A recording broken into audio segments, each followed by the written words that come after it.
80 mingdan rasprodaja. Assalomu alaykum aziz kuzatuvchilar. Bitta aboy haqida ozgina qisqacha ma'lumot va tavsiya berib o'tmoqchi edim. Uyni egalari va ustalarga ham taalluqli ozgina. Ko'pi masalan bilmasligi mumkin, ko'p odam mana aboylarni men 80 mingdan olganman o'zimning uyimga.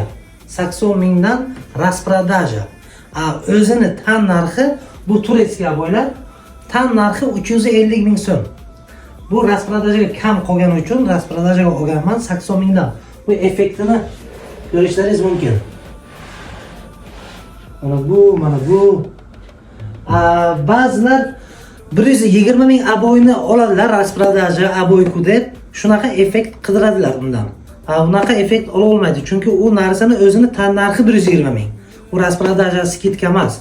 Skitka deganga qimmat narsa arzonlashsa agar u skitka rasprodaja bo'ladi. Mana bunaqa aboylar. O'shaning uchun uyni egalari shularga e'tibor beringlar va xato qilmanglar. Arzon narsadan qimmat narsani sifatini talab qilmanglar.